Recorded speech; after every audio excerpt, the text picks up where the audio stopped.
کیا؟ مجھے ایک صاحب کہنے لگے کہ میرے گھر میں چوہے تھے.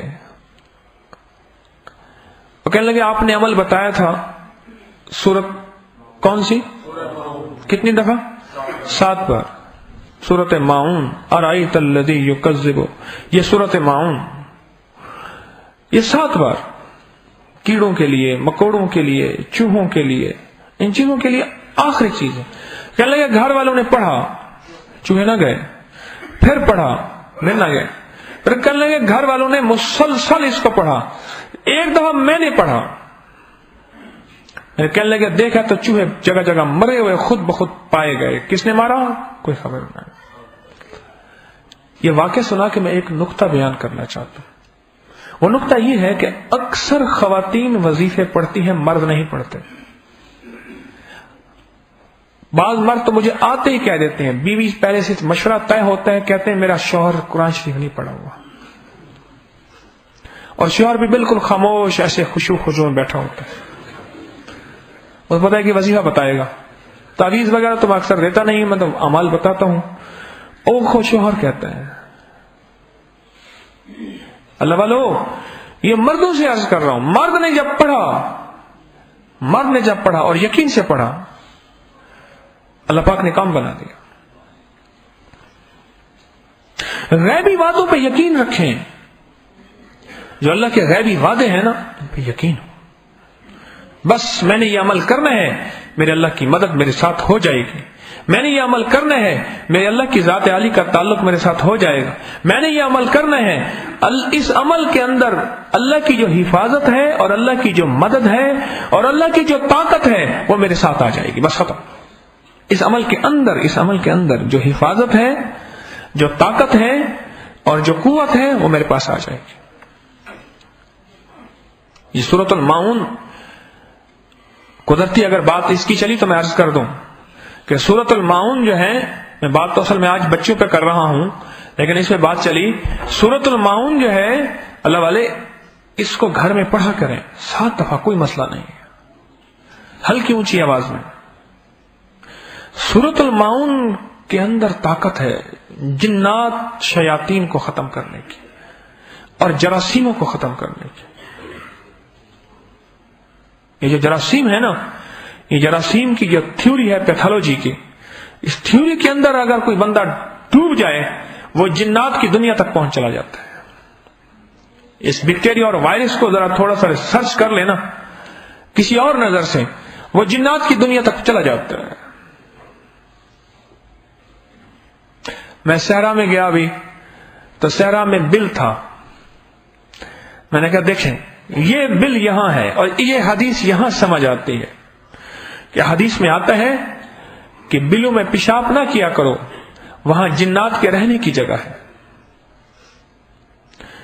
ہاں اور حضرت عبادہ بن صامت بہت بڑے صحابی ہیں انہوں نے پیشاب کیا غلطی سے پیشاب کیا اور وہ وہیں فوت ہو گئے اور غیب سے ایک آواز آئی ایک شعر پڑھا گیا کہ ہم نے 2 تیروں سے اس کا جگر چیر دیا ہے. اب یہ بات کیسے سمجھ آئے؟ ایک بات بتاؤں اور میں پانی میں پیشاب نہ کرو. حدیث میں آتا ہے پانی اس میں پیشاب نہ کرو. سائنس نے اس پہ ریسرچ کی ہے کہ جو شخص پانی میں پیشاب کرتا ہے پانی میں اگر جراثیم ہوتے ہیں تو پیشاب کا پانی اور اس پانی جب آپس میں ملتے ہیں وہ جراثیم اس کے اندر چلے جاتے ہیں وہ الٹے ٹریول کرتے ہیں بیک ٹریول کرتے ہیں اور اندر تک چلے جاتے ہیں. کیوں کہتے ہیں جی یہ تکلیف فلاں جگہ پیشاب کرنے سے ہوئی. ہر غیبی حکم میں کوئی خیر ہے ہر غیبی حکم میں مدد ہے اور ہر غیبی حکم میں حفاظت ہے اور طاقت ہے. سورۃ الماعون میں طاقت ہے. گھر کے اندر کی بیماریاں گھر میں جراثیم گھر میں چوہے ٹڈیاں اور گھر میں مچھر. مجھے کئی لوگوں نے بتایا کہ جی ہم تو سفید پوش ہیں ہم جالیوں کے دروازے کیسے لگا سکتے ہیں ڈینگی کے بچاؤ کے لیے. ہم انسیکٹ کلر کہاں لگا سکتے ہیں؟ مچھر مار جو مشین ہوتی ہے، ہم سپرے کہاں کر سکتے ہیں؟ تو غریب آدمی ہے، ہمارے دروازے کھلے دروازے ہیں، جوائنٹ فیملی ہے، ایک ایک کمرے میں کئی لوگ رہتے ہیں، ہم نے اعمال اختیار کیے اور اعمال کی برکت سے اللہ جل شانہ نے ایسی حفاظت فرمائی جس کی حد نہیں. ہم نے اعمال اختیار کیے. اور کئی لوگوں نے مجھے بتایا کہ ہم نے سورۃ الماعون پڑھی صبح شام کہ یا اللہ سورۃ الماعون سے بڑے بڑے چوہے تو مر جاتے ہیں، یا اللہ چوہے سے چھوٹا سا مچھر ہے وہ نہیں مر سکتا. بات تو یقین کی ہے نا، بات تو اعتماد کی ہے. یہ چھوٹے چھوٹے اعمال ہماری زندگی میں غیبی وعدے لے کر آئے ہیں. یہ چھوٹے چھوٹے اعمال ہماری زندگی میں غیبی مدد لے کے آئے ہیں. ان چھوٹے چھوٹے اعمال کے اندر اللہ کی مدد کو ڈھونڈا کریں. اگر چھوٹے چھوٹے اعمال میں آپ کو مدد نظر نہیں آتی نا تو میں ایک واقعہ سناتا ہوں. میں ایک گلی میں جا رہا تھا، شام مغرب کی نماز کا رات کا وقت تھا. وہ گلی میں اکثر زرگروں کی دکان ہے. میں نے دیکھا کہ ایک صاحب نے کیا کیا، وہ پرانے دور کی گلی، اس میں پرانے دور کی نالیاں بنی ہوئی، نالی کو ادھر سے ہی بند کیا ہوا ہے، ادھر سے ہی بند کیا ہوا ہے، بند کر کے نا اس کا پانی نکال رہا ہے. اس کے پاس ایک برتن تھا، اس میں پانی بھر بھر کے ادھر ڈال رہا ہے. نیچے سے جو اس کی کیچڑ ہے وہ اکٹھی کر رہا ہے. گلی کی نالی کا جو کیچڑ ہے وہ اکٹھا کر رہا ہے. میں کھڑا ہو گیا دیکھنے کے لیے. میرے ساتھ ایک بندہ کہنے لگا کہ عجیب آدمی ہے، تو کھڑا ہو گیا. میں نے کہا یہ فن دیکھتا ہوں میں، اس کے اندر فن ہے.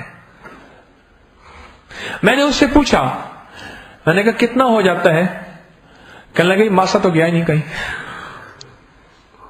ہاں میری ٹون سمجھ گیا. ایک ماسا تقریباً 1 گرام تو کہیں گیا ہی نہیں سونا. کیچڑ کو اس نے نالی کو ادھر سے بند کیا، پہلے ادھر سے بند کیا، پھر اس کا پانی اوپر والا اکٹھا کیا، اوپر والا پانی اکٹھا کر کے وہ پھینکا، پھر نیچے والی کیچڑ ساری اکٹھی کی، پھر اس کے پاس بانس کا باریک چھوٹا جھاڑو، نالی کے اندر کی جو سوراخ تھے ان کو بھی صاف کیا، اور برتن تھا اس کے اندر ساری کیچڑ بھر کے لے گیا. اس کو کیچڑ سے فن آتا ہے سونا نکالنے کا. سوچو، کیچڑ سے سونا اس کو آتا ہے فن، کہ اسے یقین ہے اس کیچڑ کے اندر. کیوں؟ یہ نالی زرگر کی دکان کے ساتھ ہے، وہ روز آ کے جھاڑو دیتا ہے، پھر یہ گلی سے جھاڑو دیتا ہے، پھر یہ ذرہ اڑتا اڑاتا نالی میں جاتا ہے، کیونکہ سونا ہوتا بھاری ہے، پانی میں بہتا نہیں، نیچے بیٹھتا ہے. اب میرا مطلوب نیچے والی کیچڑ ہے. اللہ والو، مخلوق کو کیچڑ سے پانے کا فن آ گیا، ہمیں اللہ سے پانے کا فن نہ آیا، اس کے حبیب سے پانے کا فن نہ آیا. نالی کی گندی کیچڑ سے سب کچھ حاصل کر لیا. جس کو 1 ماسا آج کے دور میں سونا مل جائے تو پتہ نہیں کتنے ہزار کی اس کی دیہڑی لگ گئی.